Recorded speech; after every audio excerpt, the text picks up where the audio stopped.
Selamat datang kembali. Hari ini kita langsung saja ya membahas sebuah studi kasus interaktif yang menarik. Sumbernya dari Dr. Ricky Sababalat. Fokusnya ini tentang pertumbuhan yang nggak biasa pada seorang anak laki-laki. Mari kita telusuri bareng-bareng data dan analisisnya, biar kita paham gitu, apa sih yang sebenarnya terjadi. Oke, kita mulai bedah kasusnya ya. Jadi ada anak laki-laki usianya 11 tahun. Orang tuanya tuh khawatir karena anaknya ini kelihatannya jauh lebih tinggi, lebih besar gitu dibanding teman-temannya. Dan ini katanya udah kelihatan sejak dia kecil. Terus hasil pemeriksaannya juga, wah mencolok banget. Tinggi 188 cm, berat 80 kg. Umur baru 11 tahun loh. Tapi ada catatan penting nih, proporsi tubuhnya normal. Betul sekali. Nah, dalam format studi interaktif kayak gini, biasanya kan ada beberapa kemungkinan penyebab hormonal yang dipertimbangkan. Tapi, banyak yang bisa langsung kita singkirkan sih. Contohnya nih, peningkatan kortikotropin. Itu kan yang bikin penyakit Cushing. Itu malah efeknya cenderung menghambat pertumbuhan tinggi badan pada anak. Jadi jelas bukan ini. Terus ada lagi, peningkatan tirotropin yang menyebabkan hipertiroidisme. Itu memang sih, kondisi ini bisa sedikit mempercepat pertumbuhan, tapi yang nggak akan bikin tingginya sampai segitu drastisnya. 188 cm di usia 11 tahun itu ekstrim banget, jadi kemungkinan ini juga kecil lah. Oke, jadi dua kemungkinan tadi bisa kita coret ya. Kortikotropin dan tirotropin, bukan?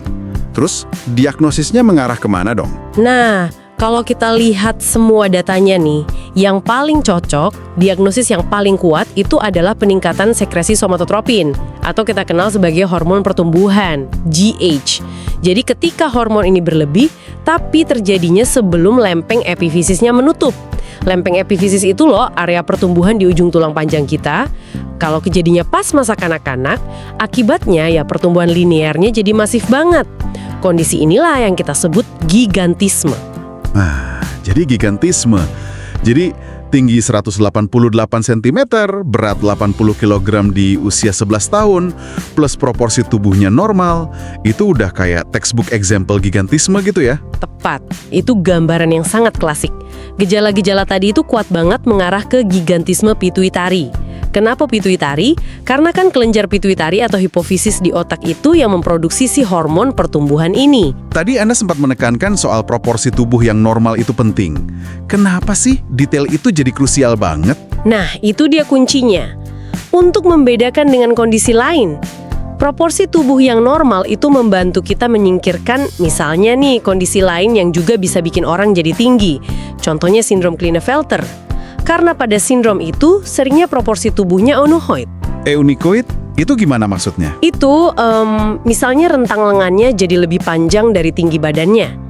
Nah, karena anak di kasus ini proporsinya normal, itu makin menguatkan diagnosis gigantisme. Oh, gitu bedanya. Menarik banget.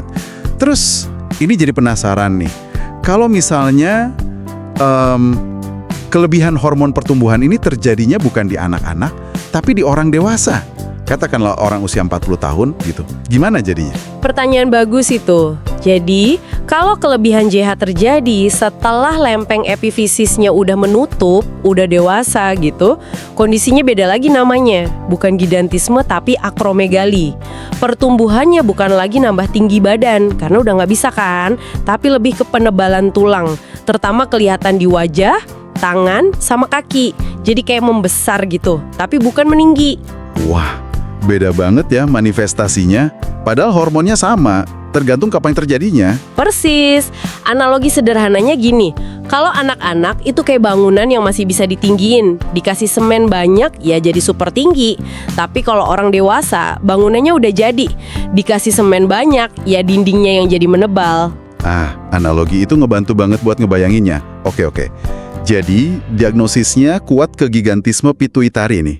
Terus, menurut studi kasus ini, langkah selanjutnya apa nih buat memastikan? Iya, jadi Dr. Sababalat dalam catatannya menyoroti pentingnya pemeriksaan lanjutan, tes konfirmasi gitu. Yang paling awal dan penting itu ngukur kadar IGF-1. IGF-1? Kenapa itu? Karena IGF-1 ini penanda sekresi GH yang lebih stabil. Kadar GH sendiri itu bisa naik turun drastis sepanjang hari, jadi kurang bisa diandalkan kalau cuma sekali ukur. Makanya IGF-1 jadi pilihan awal. Tapi tentu saja kadar GH juga tetap perlu diukur juga. 2 tes ini biasanya cukup buat konfirmasi diagnosis.